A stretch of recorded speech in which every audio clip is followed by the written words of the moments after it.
Damai sejahtera Allah yang melampaui segala akal akan memelihara hati dan pikiranmu di dalam Kristus Yesus. Kita berdoa. Terpujilah Engkau, Sang Khalik semesta, pemilik kehidupan kami. Terima kasih ya Tuhan, Engkau memberikan kami kesempatan untuk beribadah kepadamu di malam hari ini. Itulah sukacita kami yang telah berkumpul di hadapan-Mu saat ini. Jikalau sebentar lagi hamba-Mu akan menyampaikan bagian dari firman-Mu sebagai tuntunan hidup kami sehari-hari. Lingkupi, kuasai kami dengan Roh Kudus-Mu, agar setiap jiwa raga kami yang ada di ruangan ibadah ini diberkati melalui firman-Mu. Hamba-Mu yang telah berdiri di hadapan umat-Mu, pakailah menjadi alat-Mu dengan kekuatan-Mu dan kemuliaan-Mu, agar seluruh firman yang disampaikan di malam hari ini berkenan kepadamu. Terima kasih Allah yang telah mengutus kami untuk menyampaikan firman-Mu di malam hari ini. Engkau yang dipuji dan dimuliakan untuk selama-lamanya. Amin. Firman Tuhan yang menjadi renungan kita pada malam hari ini terkutip dari kitab Nehemia pasal 1 ayat 1 sampai 11. Mari kita membaca secara responsoria, saya ayatnya yang ganjil dan Bapak Ibu ayatnya yang genap. Nehemia pasal 1 ayat 1 sampai 11, demikianlah firman Tuhan. Riwayat Nehemia bin Hakalia pada bulan Kislev tahun ke-20 ketika aku ada di Puri Susan. Datanglah Hamani, salah seorang dari saudara-saudara dengan beberapa orang dari Yehuda. Aku menanyakan mereka orang-orang Yahudi yang terluka, yang terhindar dari perlawanan dan tentang Yerusalem. Kata mereka kepadaku, orang-orang yang masih tinggal di daerah sana, yang terhindar dari penawanan, ada dalam kesukaran besar dan dalam keadaan tercela.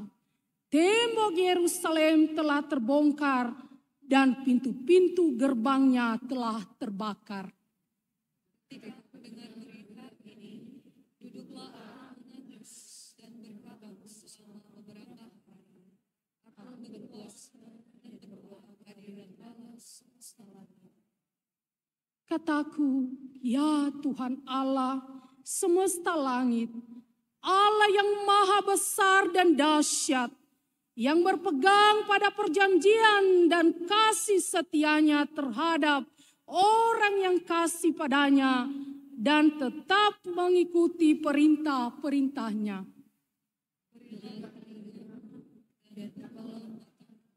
Dan dengarkanlah doa hamba yang sekarang memanjatkan kehadirat-Mu siang dan malam bagi orang besar. Hamba itu dengan menghapus segala dosa yang kami Israel telah melakukan kepadamu. Juga aku dan kaum keluargaku telah berbuat dosa. Kami telah sangat bersalah terhadap-Mu dan tidak mengikuti perintah-perintah, ketetapan-ketetapan dan peraturan-peraturan yang telah Kau perintahkan kepada Musa. Promo Puncak Shopee 11.11 Big Sale mulai duluan 10 November jam 8 malam. Pada Musa, hamba itu yakni, bila kamu berubah setia, kamu akan mencerai-beraikan di antara bangsa-bangsa. Tetapi bila kamu kembali kepadaku dan tetap mengikuti perintah-perintahku serta melakukannya, maka sekalipun orang buanganmu ada di ujung langit, akan kukumpulkan mereka kembali dan kubawa ke tempat yang telah kupilih untuk membuat namaku diam di sana. Bukankah mereka ini hamba-hamba dan umat yang telah Kau bebaskan dengan kekuatan besar dan dengan tanganmu yang kuat. Ya Tuhan, berilah telingamu kepada doa hambamu ini dan kepada doa hamba-hambamu yang rela takut akan namamu. Dan biarlah hambamu berhasil hari ini dan mendapat belas kasihan dari orang ini. Ketika itu aku juru minuman raja. Demikianlah pembacaan firman Tuhan. Salam. Salam. Ada sukacita. Saya bersyukur dan berterima kasih saya bisa berdiri untuk pertama kali di mimbar Jemaat BNKP Kota Gunung Sitoli. Nama saya Pendeta Yurulina Gule. Saya pendeta BNKP tetapi ditempatkan di yayasan khususnya di STT BNKP Sunderman. Jadi hari-hari saya biasanya saya bertemu dengan mahasiswa-mahasiswi STT BNKP Sunderman. Demikian sekadar perkenalan dari saya. Bapak Ibu saudara-saudara yang dikasihi di dalam Kristus Yesus. Di saat realitas sosial mengalami perubahan zaman yang begitu pesat, di saat orang dituntut untuk terlalu egois pada saat ini dengan berbagai pengaruh digitalisasi dan segala macam. Di saat orang lebih mementingkan kepentingan diri sendiri dibanding dengan relasi-relasi solidaritas antara sesama dan kepedulian kepada sesama. Pada hari ini, pada malam ini, kita diherankan, dikejutkan oleh satu nats firman Tuhan. Bahwa seseorang yang berada di posisi nyaman, di tempat yang layak, pekerjaan yang menjanjikan, ia masih mengingat orang yang kesukaran. Ia masih mengingat orang yang terlantar, yang berduka hatinya, yang membutuhkan doanya kepada Tuhan. Siapa dia? Dia adalah Nehemia. Nehemia adalah seorang yang dibawa oleh bangsa Persia ketika mereka dibuang di Persia. Tetapi tidak semua bangsa Israel dibuang pada saat itu, masih ada sisa di Yerusalem. Tetapi kita bisa bayangkan orang-orang yang ada di bawah pengaruh orang lain, di bawah kekacauan orang lain. Saya percaya bahwa nasib Nehemia adalah nasib yang bunjur atau nasib yang baik.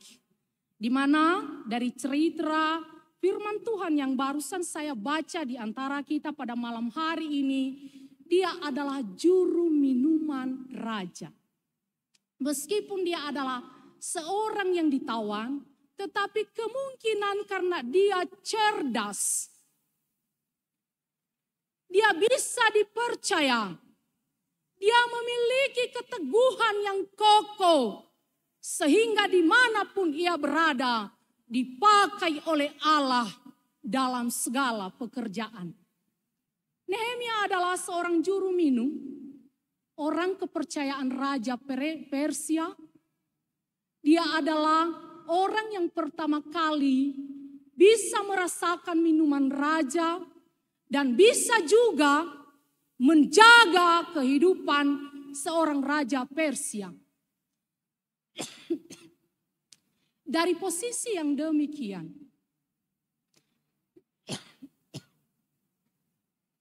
saya percaya bahwa kebanyakan dalam realita kehidupan sehari-hari,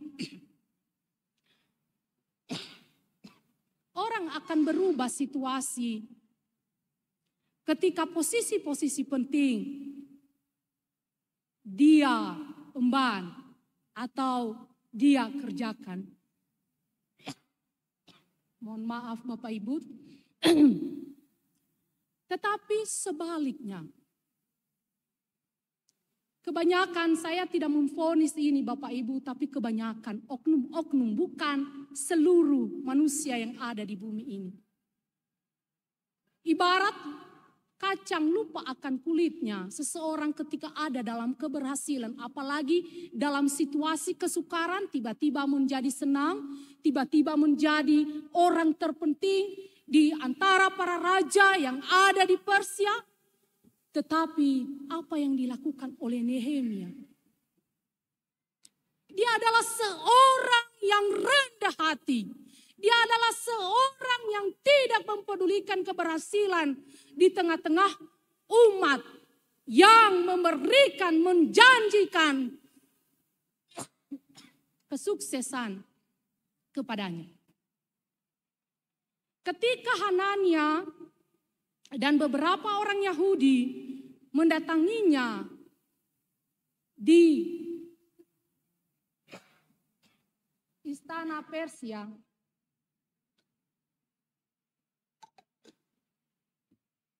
apa yang ia lakukan ketika ia mendengar di ayat 2 berbicara bahwa umat yang tertinggal di Yerusalem sedang mengalami kesukaran, sedang mengalami hidup yang tercela akibat tembok Yerusalem terbongkar dan terbakar. Di posisi nyaman, ia berduka untuk bangsanya, untuk keluarganya, untuk sahabatnya, untuk kerabatnya, dan untuk orang-orang yang sedara dengan dia.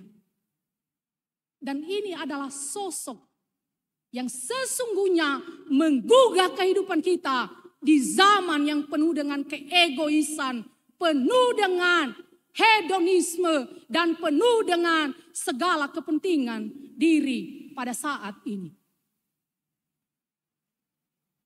Apa yang dia katakan di ayat 2, Bapak Ibu?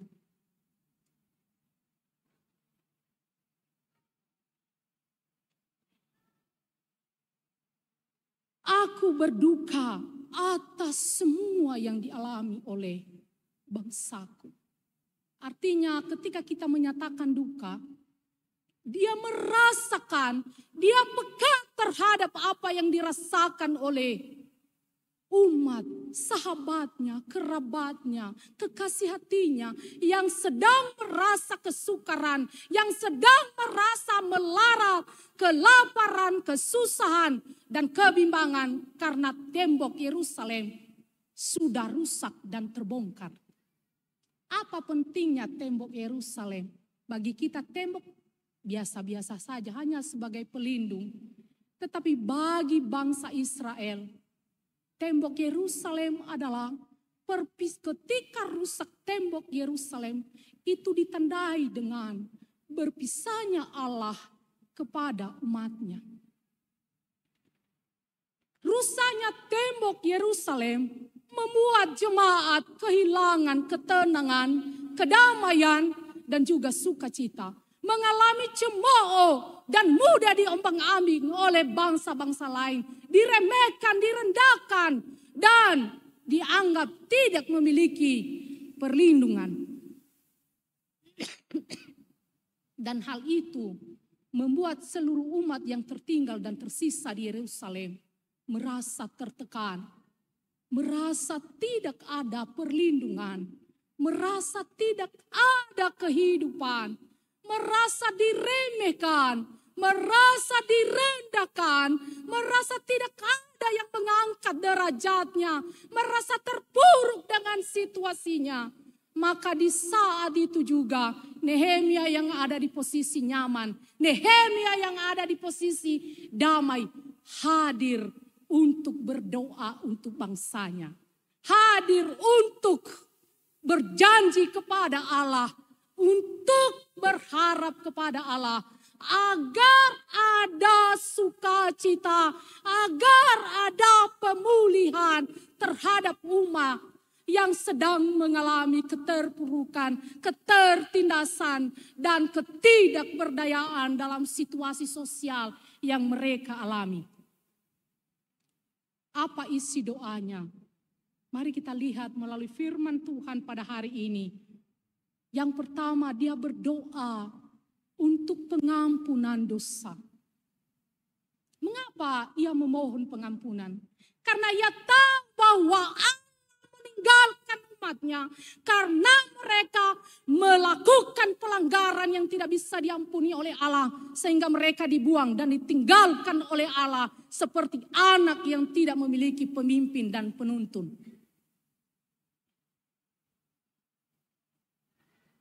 Ketika terjadi hal itu, maka yang dibutuhkan adalah memohon pengampunan dari Allah untuk memulihkan hubungan yang baik, memperbaiki tembok-tembok yang telah hancur, memperbaiki pintu-pintu yang telah terbakar, untuk memulihkan, untuk melepaskan dari cemooh bangsa-bangsa lain, dan untuk memberikan sukacita bagi bangsanya. Ketika dosa dan pelanggaran telah terhapus oleh kuasa Allah, maka di saat itu juga manusia dibebaskan dan dimerdekakan. Ada amin? Pada saat itu selanjutnya ia mengingatkan Allah akan janji setianya kepada umatnya. Ia mengingatkan Allah akan janji setianya kepada Allah dan berjanji untuk melakukan pembaharuan di hadapan Allah. Bapak Ibu yang dikasihi oleh Tuhan, ketika kita berada dalam situasi kehidupan, kelabilan ekonomi saat ini, banyak yang berduka cita, banyak usaha yang bangkrut, banyak kehidupan yang terluntang-lantung, banyak keluarga yang mengalami distorsi kehidupan, banyak keluarga ayah ibu mengalami berpecah belah, anak ayah dan ibu mengalami hubungan relasi yang tidak baik. Firman Tuhan berkata kepada kita bahwa ada sosok Nehemia yang memiliki kerendahan hati, yang menjadi panutan, yang menjadi andalan kita, contoh kehidupan nyata kita dalam realita kehidupan kita sehari-hari. Karena tidak semua ini. Tapi ada satu contoh yang pernah saya temukan di suatu saat, bahwa ayah ibunya itu adalah orang sibuk bekerja. Dan anaknya yang SMP berkata seperti begini kepada ibunya, "Mama, Anda pergi dengan matahari dan pulang dengan bulan. Sehingga kami masih tidur ketika Mama pergi dan pulang juga kami telah tertidur." Dan ini adalah realita kehidupan yang begitu glamor pada saat ini. Mencari nafkah di sana sini orang tua, tetapi lupa bahwa relasi kehidupan anak-anak di rumah mengalami kesukaran, mengalami ketercelaan, mengalami derita, mengalami keterpurukan karena relasi antara orang tua tidak terhubung dengan baik antara ayah dan ibu. Lupa apa hal yang paling penting, lupa akan hal yang paling utama, sehingga saya tidak tahu bahwa keluarga-keluarga di zaman sekarang mengalami perubahan relasi yang kurang baik antara anak, ayah, ibu, dan juga para pendidik-pendidik di ranah-ranah pendidikan. Mari kita renungkan masing-masing. Mungkin kita sukses di pekerjaan kita. Mungkin kita berhasil dalam segala yang kita capai dalam usaha-usaha kita. Tapi ingat, Nehemia dalam keberhasilannya, dia mengingat dengan memori kolektifnya bahwa ada orang yang membutuhkan doa-doa kita. Ada orang yang membutuhkan pelukan kita, rangkulan kita. Anak kita di rumah, suami kita di rumah, istri kita di rumah, keluarga kita di rumah, membutuhkan relasi persahabatan yang erat.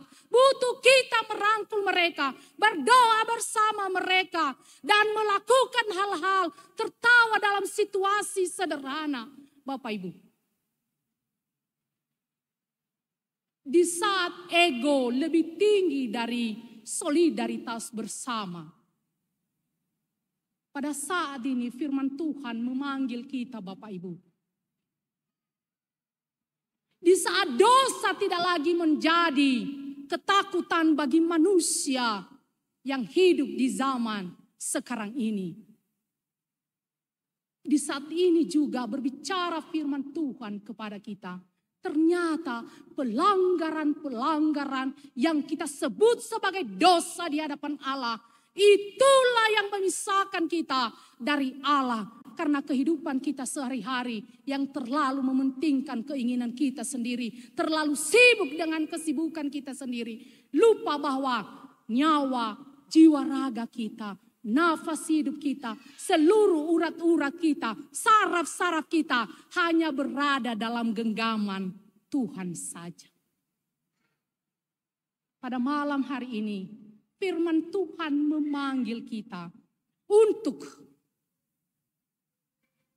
ketika Anda dalam kesukaran, ingat bahwa tidak ada tempat kelegaan yang lain. Bukan diskotik, bukan berjoget-joget di FB Pro. Bukan juga menonton YouTube yang aneh-aneh. Hanya satu tempat bernaung yang teguh Bapak Ibu. Kristus Yesus yang kokoh, batu penjuru untuk semua umat yang berkata, aku percaya. Itu yang dilakukan oleh Nehemia. Tidak mengadu kepada raja, tidak mengandalkan jabatannya, tidak mengandalkan kesuksesannya, hanya satu yang dia andalkan. Allah yang telah ia rasakan bahwa ada rangkulan yang tidak pernah lepas dari sana adalah rangkulan Allah yang menciptakannya, rangkulan Allah yang membiarkannya sukses, dan rangkulan Allah yang terus melindungi dan menuntun langkah-langkahnya. Maka malam hari ini firman Tuhan memanggil kita Bapak Ibu. Segala sesuatu glamorisasi kehidupan yang kita rasakan saat ini. Jabatan-jabatan yang begitu menggiurkan saat ini. Para pemuda yang disibukkan dengan gadgetnya saat ini. Berbagai hal-hal yang menyenangkan sesaat Bapak Ibu. Pada saat ini kita kembali diingatkan oleh firman Tuhan. Bahwa itu semua sementara. Bahwa itu semua hanya sukacita sesaat. Yang kadang-kadang pun mendatangkan kesukaran, mendatangkan kesusahan, mendatangkan kebobrokan, mendatangkan keburukan dan lain sebagainya. Hanya satu jalan yang dipilih oleh Nehemia dalam kesuksesannya, yaitu berbalik kepada Allah, mengakui kesalahan dan berjanji kepada Allah untuk tetap berharap bahwa Allah satu-satunya tempat yang memberikan sukacita bagi yang penuh dengan kesukaran, bagi yang berduka cita, bagi yang menderita, bagi yang memiliki nilai-nilai tercela dalam hidup. Hanya satu. Di saat logika saat ini mengajak kita untuk tidak percaya. Di saat logika membuat kita sekarang ini kadangkala meragukan kuasa Allah. Pada malam hari ini kita diingatkan kembali oleh firman Tuhan. Bahwa logika tanpa kepercayaan adalah nilai yang sia-sia. Maka harus ada keseimbangan. Seimbang logika dan seimbang kepercayaan. Agar tidak mengalami kesukaran. Agar tidak mengalami duka cita. Selanjutnya Bapak Ibu yang terkasih di dalam Kristus Yesus. Apa yang hendak menjadi bagian kita dalam firman Tuhan pada malam hari ini. Ketika Nehemia berduka untuk sahabat-sahabatnya. Untuk keluarganya. Untuk bangsanya yang sedang tercemooh. Mengalami keterpurukan. Mengalami cemoohan. Di mana posisi kita saat ini? Di mana kita menempatkan relasi-relasi kita saat ini? Di mana kita memposisikan iman kita saat ini sebagai orang percaya. Posisi hanya cinta karena saya butuhkan Anda. Posisi karena ada maunya saya kepada Anda. Posisi karena ingin dipahami bahwa kita adalah orang percaya yang sesungguhnya memiliki iman kropos, ibarat seperti kuburan,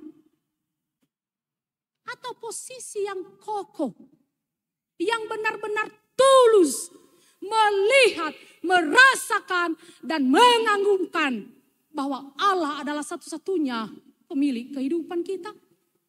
Nehemia memilih untuk tetap percaya kepada Allah dibanding mengandalkan jabatan dan kesuksesan. Itu contoh hidup bagi kita Bapak Ibu. Yang kemudian, ketika kita sebagai mahasiswa, sebagai anak didik, sebagai orang tua, sebagai ayah, sebagai ibu yang telah hadir untuk melakukan persembahan kepada Allah melalui ibadah malam hari ini. Tuhan memanggil kita untuk memilih, menjadi pemilih yang tepat. Bukan karena jabatan kita dan posisi kita, situasi kita. Tetapi pilihan yang tepat adalah bahwa apapun situasi kita, ekonomi kita sedang sakit saat ini. Rumah tangga sedang tidak baik-baik saja. Hubungan anak dengan ayahnya tidak baik-baik saja. Hubungan ibu dengan anaknya tidak baik-baik saja. Hubungan dengan saudara-saudaranya tidak baik-baik saja. Tuhan menginginkan kita pada saat ini memilih jalan yang tepat, yaitu tetap teguh dan kokoh berpegang kepada Allah, satu-satunya pemilik kehidupan kita sekarang untuk selama-lamanya. Bukan memilih kesenangan sesaat anak muda. Bukan memilih untuk mabuk-mabukan untuk para remaja dan pemuda. Bukan memilih untuk goyang-goyang dengan narkotika atau segala macam, tidak. Tidak bisa memilih. Kalau Anda sudah menyatakan Anda percaya, maka hanya satu pilihan. Hanya memilih jalan kebenaran dari Allah. Selanjutnya Bapak Ibu, saya artikan doa di sini adalah nafas untuk menggantungkan diri kepada Allah. Nafas untuk menggantungkan diri kepada Allah. Kalau Nehemia melakukan doa. Hari ini 4 besar jagoan UMKM akan menghadapi tantangan elevator pitch. Mereka harus mempresentasikan proposal pengembangan bangsanya yang sedang menderita. Maka saat ini, jadikanlah doamu adalah nafasmu. Jadikanlah doamu adalah ketergantunganmu kepada Allah. Jadikanlah doamu sebagai tempat untuk memohon pengharapan kepada Tuhan, bukan di tempat lain. Dan jadikanlah doamu sebagai landasan kehidupanmu setiap Anda bernafas di setiap waktu. Ada amin? Demikianlah firman Tuhan sebagai ayat hafalan kepada kita pada saat ini. Terkutip dari Nehemia pasal 1 ayat 11a. Nehemia pasal 1 ayat 11a, beginilah firman Tuhan. Ya Tuhan, berilah telinga kepada doa hamba-Mu ini dan kepada doa hamba-hamba-Mu yang rela takut akan nama-Mu. Kita sama-sama mengucapkannya. Ya Tuhan, berilah telinga kepada doa hamba-Mu ini dan kepada doa hamba-hamba-Mu yang rela takut akan nama-Mu. Kita berdoa. Hamba-Mu telah berhenti menyampaikan firman-Mu ya Tuhan. Tetapi kami percaya bahwa firman-Mu tidak akan pernah berhenti mengingatkan umat-Mu untuk melakukan hal-hal yang baik di hadapan-Mu. Ajar kami melalui firman-Mu pada malam hari ini, sehingga firman-Mu kami dapat laksanakan, lakukan, dan bertindak sesuai dengan yang Engkau firmankan kepada kami.